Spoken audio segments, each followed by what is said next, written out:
మరి గాయమే చేయకపోతే ఈయన 2 లక్షల రూపాయలు రుణమాఫీ చేస్తాను నమ్ముతావా? పచ్చి అబద్ధం, పచ్చి అబద్ధం. మననే ఆర్థిక మంత్రి, ఒక పాత ఆర్థిక మంత్రి హరీష్ రావు నా మిత్రుడు, ఒకవేళ నువ్వు 2 లక్షల రూపాయల రుణమాఫీ చేస్తే రాజీనామా ఇస్తా అని చెప్పి అమలు సుబ్బనగర్ పోయిందా? నేను కూడా ఛాలెంజ్ చేసిన, ఒకవేళ మీరు కనుక ఇచ్చిన హామీని కనుక నెరవేరిస్తే సంవత్సరం లోపు నేను కూడా రేవంత్ రెడ్డి మీకు సల్యూట్ చేస్తా, శాశ్వతంగా రాజకీయంగా తప్పకుండా అంటున్నాను.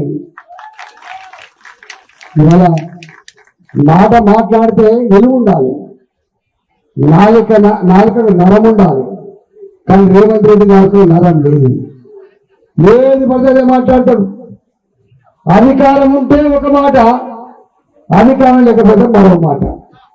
ఇవాళ ఆయన అంటాడు భారతీయ జనతా పార్టీ అధికారంకి వస్తే రిజర్వేషన్లు పోతే అంటాడు.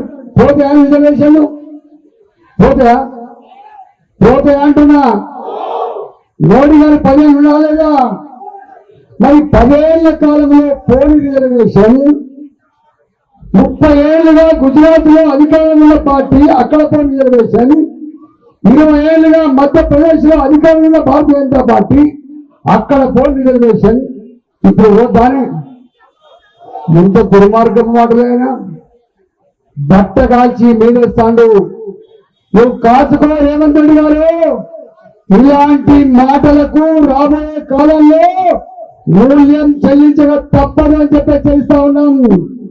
ఇవాళ మోడీ సర్కార్ రిజర్వేషన్ తీసేయడం కాదు, అగ్ర వర్ణాల్లో ఉన్న పేద పిల్లలకు రిజర్వేషన్ కల్పించిన ఘనత నరేంద్ర మోడీ గారిని మాత్రమే. మీకు అర్థమైతే తెలుస్తుంది. ఒకనాడు పేపర్ చదవకపోవచ్చు, మనం టీవీలు మన ఇళ్ళలో లేకపోవచ్చు, కానీ ప్రతి చేతిలో సెల్ ఫోన్ ఉంది. నాడు ఏంటి నేడు ఏంటి? రేవంత్ రెడ్డి నాడు ఏం చెప్పిండు, ఇవాళ ఏం చెప్తాడు? ఇవన్నీ నీ సెల్ ఫోన్లలో నిమిషాల మీద చూడగలిగే శక్తివంతులు మీరు. రేవంత్ రెడ్డి గారు, మా ప్రజలను ఇంకా మోసం చేసే శక్తి నీకు లేదు. కరెంటు కష్టాలు వచ్చినా లేదా? పంటలు ఎండిపోయినా లేదా? మేము అనుకున్నాం రేవంత్ రెడ్డి గారు ముఖ్యమంత్రి అయితే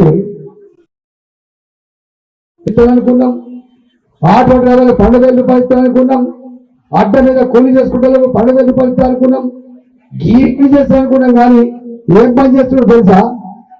భారతీయ జనతా పార్టీ నాయకుల దగ్గరకు వచ్చి రాత్రిపూట పైసలు ఇస్తాం, నీకు భూమి పంచాయతీ క్లియర్ చేస్తాం, నువ్వు బీజేపీకి రాజీనామా చేయి, మా దాంట్లోకి రా అంటాడు. గతంలో కేసీఆర్ పని చేసినా లేదా? ఎంతమంది ఎమ్మెల్యే తీసుకుపోయిండు? 12 మంది ఎమ్మెల్యే తీసుకుపోయిండు. అప్పుడు ఏమన్నాడు? ఈ 12 మంది ఎమ్మెల్యే ఏమన్నాడు? పిచ్చి కుక్కలు లెక్క తరుపుకుంటామని చెప్పింది రేవంత్ రెడ్డి గారు.